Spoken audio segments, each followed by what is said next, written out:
Good afternoon, Kentucky. It's Bob, and he's back in his backyard, and we're just ready for spring to get here. We had a week of nice spring weather, and everything starts to come out, and then we had frost last night.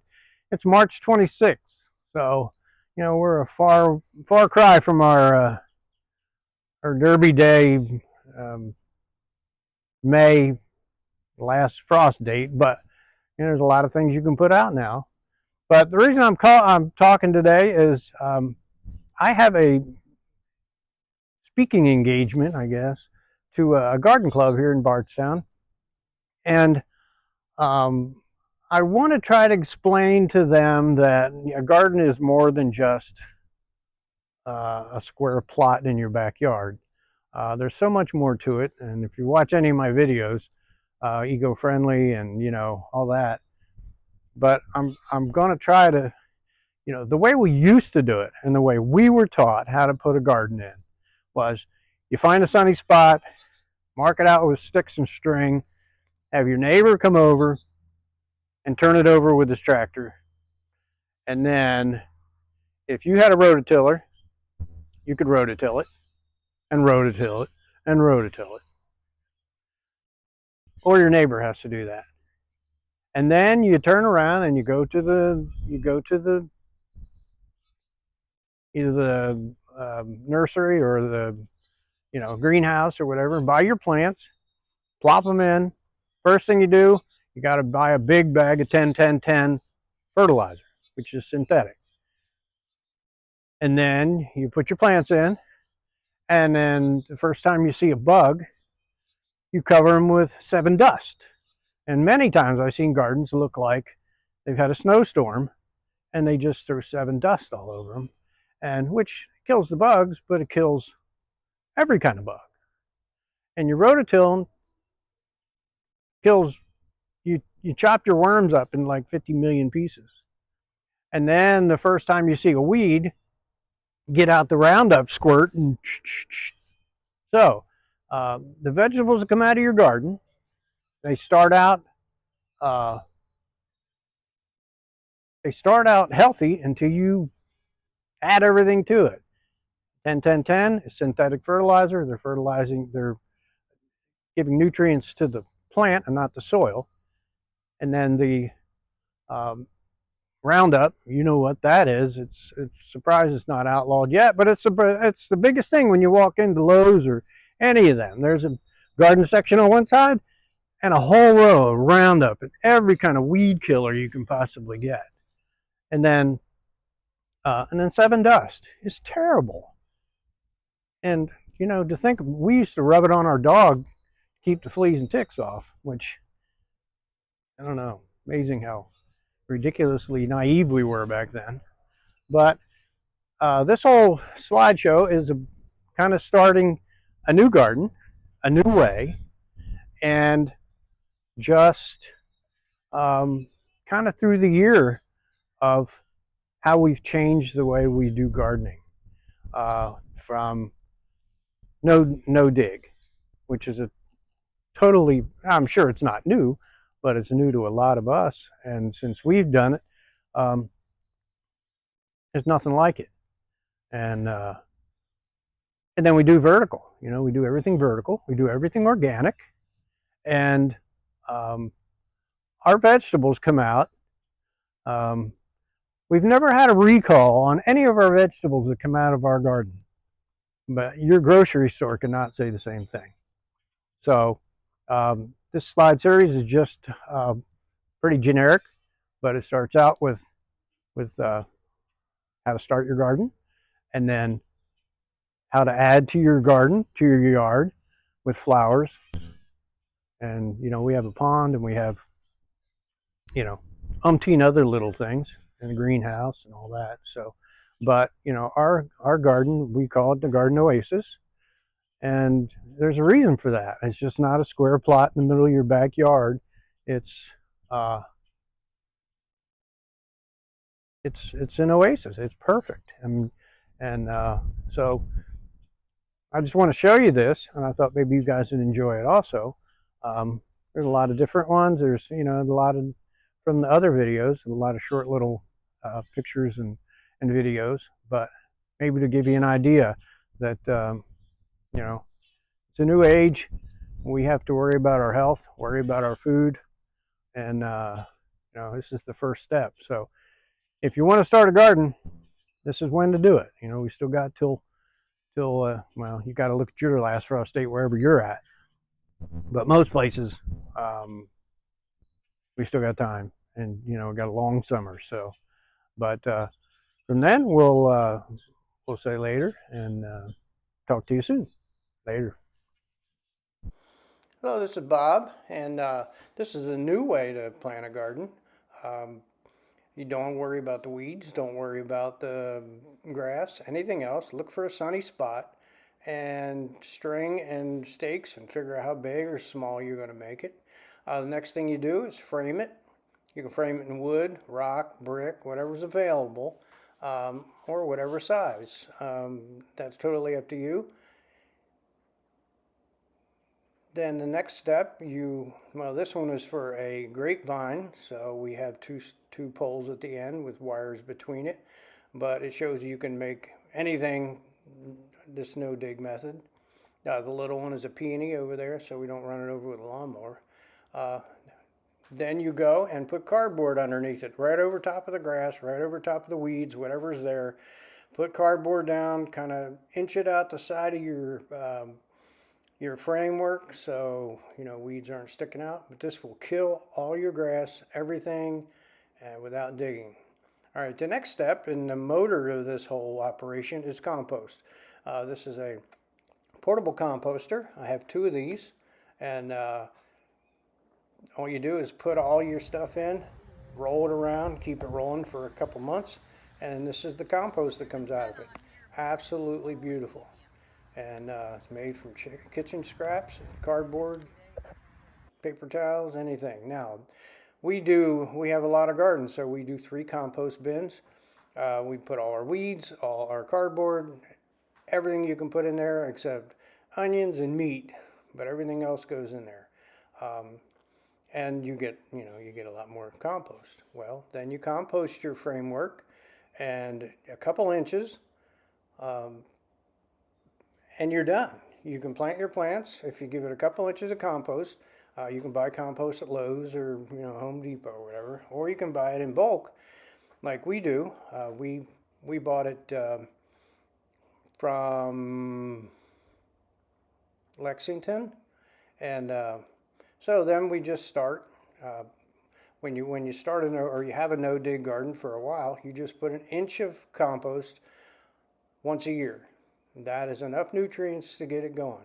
This is the only digging you do in no dig, and that's planting moldy sown onions. You put them all in a little bunch and dig them in, and then you compost them. And looks beautiful when it's composted. And so this is more. This is garlic on the upper side and walking onions on the bottom side. And this is March, so they're doing pretty well. Some of them made it through the winter. This is a new, our square foot garden, which is really a 4-foot square foot garden, like the old 1-foot garden. And we're going to plant a little plot of, everything in every square. So it's going to make it interesting. We're going to learn a lot from it, I'm sure. And you can see that my whole garden is now composted and ready to roll. We recycle everything. This is our asparagus bed, but this corner we're going to make it for snow peas or sugar snap peas.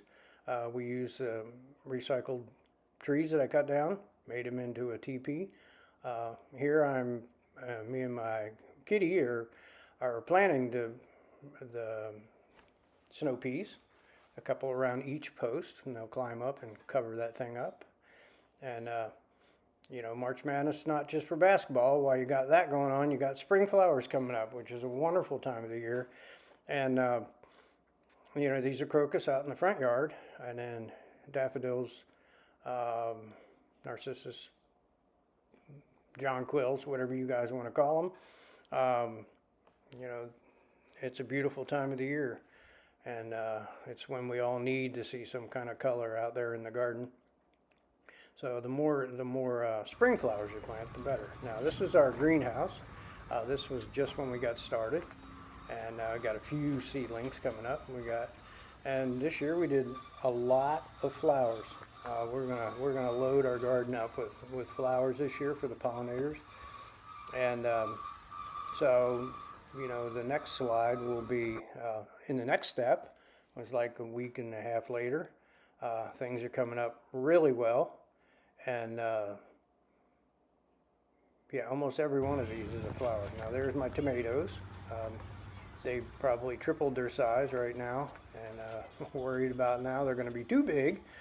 But we have peppers there, and we got all kinds of stuff in there. Those petunias at the back, they made it through the whole winter with no heat in our greenhouse. And there's our marigolds. And okay, this is the new way. This is a brand. Well, how brand new it is, but most people don't know about it. It's grow bags. If you don't want to plot in your yard, you can plant anything in a grow bag. You can get them on Amazon, or 20 of them for 25 bucks, whatever, and you can plant anything in a grow bag. You put dirt in it, put the plant in it, and you can move it around, keep it watered. This is lettuce that made it through the whole winter with no heat, and this is pak choy or bok choy, whatever there's a lot of choys out there, and for stir fry and all that. Beautiful and delicious green. This is potatoes. Potatoes are fun, get the kids involved, get the grandkids involved. Put some dirt in it, throw a couple of potatoes in, and see what comes up. This is our strawberries. We're trying to go vertical, so everything's vertical as we can get. Keeps the bugs out, makes it easier to pick. They're all strawberries in my creation up there, and strawberries out front, blueberry and to the left side. When I talk vertical, this is a cattle fence, and it's done in a vertical position, and it's for beans. We plant two kinds of beans, one on each side. This is my grandson Noah, and from Florida, and he is in the midst of what that cattle fence did. This was scarlet runner beans on one side and rattlesnake beans on the other. And the other vertical, we do tomatoes. We do tomatoes on that framework, which is strings going up. Each tomato goes up a string, and you wrap it as it's growing, and you wrap it around the string.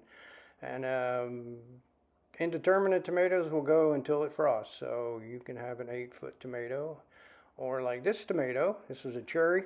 My wife Terry. This grew up the string, turned around, grew back down, and then grew back up. It's more like a 20-foot cherry tomato. So there's no stopping an indeterminate. So this is our garden. It's not a plot. It's not a square plot that you have to go out and weed and a miserable time. We try to make it as beautiful as we can, and make it a pleasure, and it's our happy place. So we try to each part of our yard, we try to make it a little different. We have a pond back here, and we try to plant like something different that will bloom at certain times. Like roses are blooming there, and these are butterfly bushes that aren't quite big enough yet, and they'll be 6 feet tall when it's done. And so our main thing this year is pollinators. We want the bees and butterflies and hummingbirds and all that. So this is bee balm. That is one of the number one hummingbird attractors, and they love it. It seeds down, comes back the next. We do a ton of sunflowers for not butterflies, but for bees, and then birds when it's ripe. Here's our backyard right next to the deck. It's 4 o'clocks, and geraniums and alyssum, and which is just a butterfly magnet. Butterfly bushes is our biggest butterfly attractor. They get 6 foot tall in that whole circle. So we have 1 million butterflies. Try vertical, try making some accents. This is a black-eyed Susan vine, which grew up our post there on the deck. One of my favorites. Zinnias. If you want butterflies, plant zinnias. They'll just keep growing and popping up everywhere. This is our banana. We love these big banana trees, kind of focal point. Black-eyed Susans on the right, and our big butterfly bushes on the left. Glads in the back. Our garden, we try to do an eco-friendly backyard, and this is one of the title pages of one of my other videos. But this is our pond. We have about 35 fish in there, frogs, turtles, whatever wants to come up. And we also love feeding the birds. Now this is rush hour. We go through 40 pounds of bird seed in 2 weeks. And we have every bird. It's winter time when the real cold was here and they needed it. So, excuse me, you can't get any more birds than that. And just fun. And then when it warms up and springtime comes, then we get other wildlife. We get raccoons and skunks. We usually have a litter of skunks every year. Usually 6 little babies that are just absolutely hilarious. And then at nighttime, the raccoons come and rummage through our bird feeder, sitting on the bird feeder. And so that's kind of it. That's we love our garden. It's an oasis for us, and this is your chance to start a garden and start small if you like, which is the best way, and then grow from there. We didn't start with all this. We started with a little plot that looked like a grave and has grown into a yard full of garden. So here's your chance. Get one started. Watch more videos of mine and everybody else. YouTube is a great tool, and my kitties love it. And so we wish you springtime is just about planting time, just about here. So get to it and get started, and we wish you the best of luck. And see you next time. Later.